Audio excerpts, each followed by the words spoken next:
মানুষ থেকে পাওয়ার আশা আপনি যত কম রাখবেন দিন শেষে ততই আপনি ভালো থাকবেন। হ্যালো এভরিওয়ান, আসসালামু আলাইকুম। ডেলি ব্লগে সবাইকে অনেক অনেক শুভেচ্ছা, শুভ সকাল। আবার চলে আসলাম নিউ আরেকটি লাইভ স্টাইল ডেলি ব্লগ নিয়ে। আমি আছি আপনাদের সঙ্গে বিক্রমপুর মুন্সিগঞ্জ থেকে। আশা করি আজকের ভিডিওটা আপনাদের কাছে ভালো লাগবে। ভালো লাগলে প্লিজ একটা লাইক দিয়ে ভিডিওটা দেখা শুরু করবেন আমার আপুরা ভাইয়ারা। প্রিয় আপুরা ভাইয়ারা, আজকে আমি রান্না করব খুদের ভাত আর সঙ্গে কিছু ভর্তা আর কি। পাটায় বেটে আমি 3-4 আইটেমের ভর্তা বানাবো, সেটা আপনাদের সঙ্গে শেয়ার করব। আশা করি ভিডিওটা ভালো লাগবে। ভালো লাগলে যারা নতুন আসছেন প্লিজ তারা সাবস্ক্রাইব করে সুন্দর সুন্দর ভিডিও দেখার জন্য, প্রতিদিন নিয়ে আমার লাইভ স্টার ব্লগগুলো দেখার জন্য আমার পাশে থেকে যেতে পারেন। বেগুনগুলো একটু ফোটা করে দিতেছি, বেগুনগুলো পুড়ে ভর্তা বানাবো। আর এখানে আলু কেটে টুকরা করে রেখেছি, আলু ভর্তা করব, কাঁঠালে বিচি ভর্তা করব, তারপরে বাদাম ভর্তা, কালো জিরা ভর্তা। আজকে এই ভর্তা দিয়ে খুদের ভাত খাবো আর খুব মজা করে ভর্তাটা তৈরি করব, সেটাই আপনাদের সঙ্গে শেয়ার করব। তাহলে আমি ভর্তা বানানোর আয়োজন শুরু করে দিলাম আর আপনারা ভিডিওটা দেখতে থাকেন। আলুটা কিন্তু সিদ্ধ বসাই দিলাম প্রেসার কুকারে, আর এদিকে কিন্তু বেগুনগুলো পুড়ে নিতেছি, এদিক ওদিক যেটা হচ্ছে সেটা নামিয়ে নিতেছি চুলা থেকে।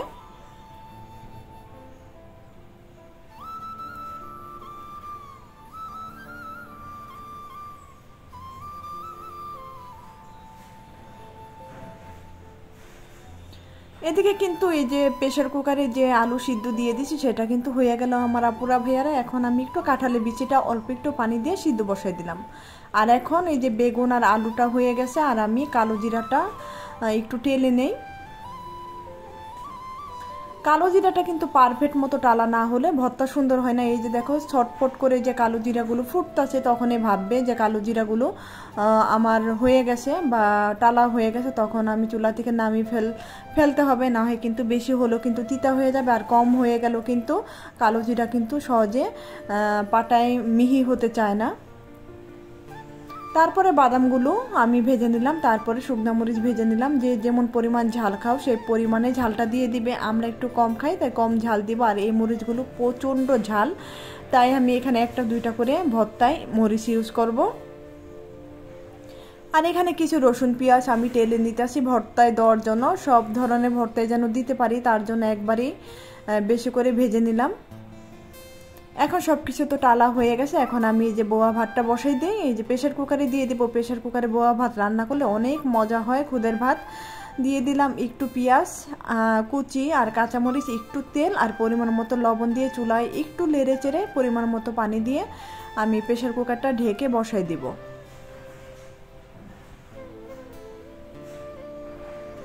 ওদিকে আমার বোয়া ভাতটা চুলাই হচ্ছে, আর এদিকে ভাবলাম আমি ভর্তাগুলো তৈরি করে নেই। পাটাটা ভালো মতো ধুয়ে পাটাটা নিয়ে নিচ্ছি, আর এখন আমি ভর্তাগুলো তৈরি করে নিতেছি পরিমাণ মতো মরিচ আর কি ঝাল দিয়ে আর লবণ দিয়ে আর ভাজা পেঁয়াজ রসুন দিয়ে। বাদামের খোসাগুলো আমি ফেলে দিছি, বাদামের খোসা ফেলে সর্বপ্রথমে আমি বাদাম ভর্তাটা তৈরি করে নিলাম।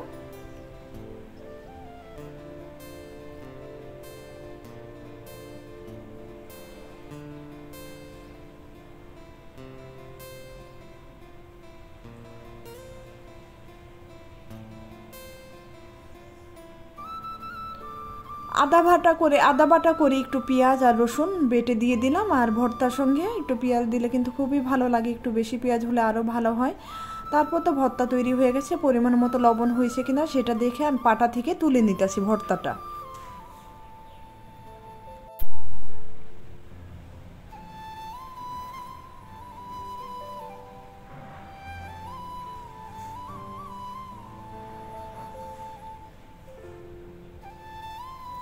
বাদাম ভর্তাটা খুবই আঠালো, খুবই টেস্টি, পাটা থেকে একদম উঠতে চায় না। জোর করে তাকে আমি তুলে বসাই দিলাম একটা প্লেটের মধ্যে। তারপরেই যে দেখো এখন আমি আরেকটা ভর্তা তৈরি করে নিতেছি। এক এক করে আমি এইভাবে মরিচ রসুন পেঁয়াজ দিয়ে কিন্তু সব ধরনের ভর্তা তৈরি করে নিব। এখন আমি কাঁঠালের বিচি ভর্তাটা তৈরি করে নিব। আর কাঁঠালের বিচি ভর্তা কিন্তু আমি যখন সিদ্ধ করছি পুরা পানিটা একদম শুকিয়ে একদম ভাজা ভাজা করে নিছি। কাঁঠালের বিচি ভর্তা কিন্তু পাঞ্চা ভালো লাগে না। আর এই কাঁঠালের বিচি ভর্তাটা আমি একটু আদা বাটা করব। আদা বাটা ভর্তাটা আমাদের কাছে আর কি ভালো লাগে, তাই তোমরা চাইলে আরও মিহি করে নিতে পারো।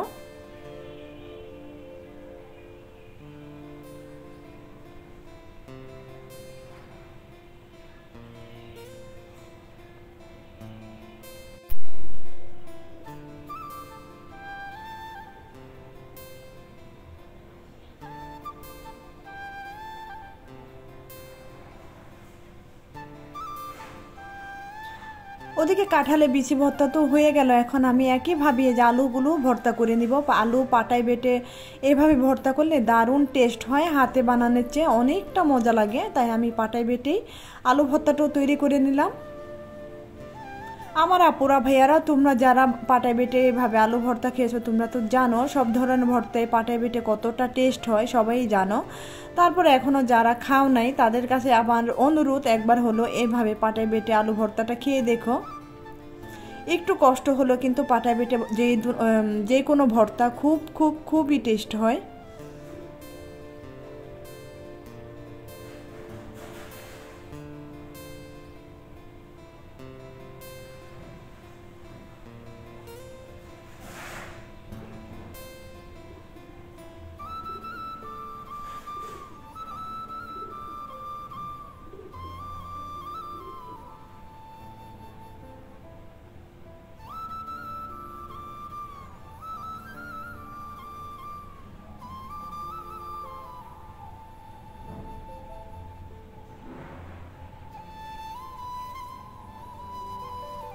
একইভাবে তারপরে পাটার মধ্যে হালকা দিয়ে চেপে চেপে তারপরে শিলে চেপে চেপে আমি যে বেগুন ভর্তাটা তৈরি করে নিলাম, একটু যেন আদা আদা আদা আর কি মিহি হয়েছে এমনভাবে, যেভাবে হাতে তৈরি করে ভর্তা করি সেভাবেই আমি বেগুন ভর্তাটা পাটায় আর কি করে নিলাম। তারপর দিয়ে দিলাম একটু সরিষার তেল, সরষের তেলটা তো দিতেই হবে।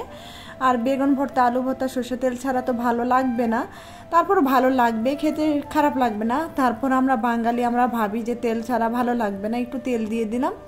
একদম শেষে আমি একইভাবে কালো জিরাটা ভর্তা করে নিই, কারণ কালো জিরাটা শেষে ভর্তা না করলে সব কিছু দেখা যাবে কালো কালো হয়ে যাবে। তাই আমি একদম শেষে কালো জিরাটা এই ভর্তা করে নিয়ে নিতেছি। তারপরে আমি পাটায় মুছে বোয়া ভাত খাবো, সেটা তোমাদের সঙ্গে শেয়ার করব।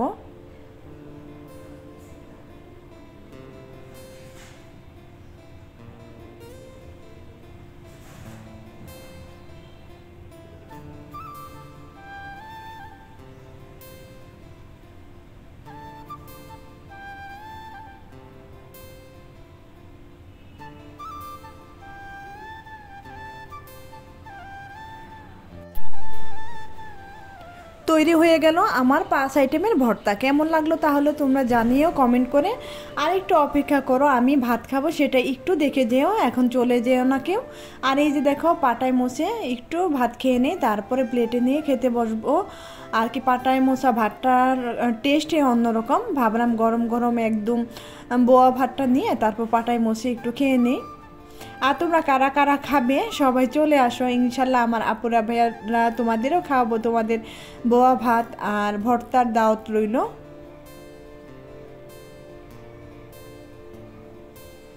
আমার সুন্দর সুন্দর আমার প্রিয় আপুরা খুব সুন্দর সুন্দর কমেন্ট করে যে আপু তোমার ভর্তা বোয়া ভাত আমার দেখে খুবই লোভ লাগে, তাই কিন্তু সবাইকে অগ্রিম দাওয়াতটা দিয়ে দিলাম।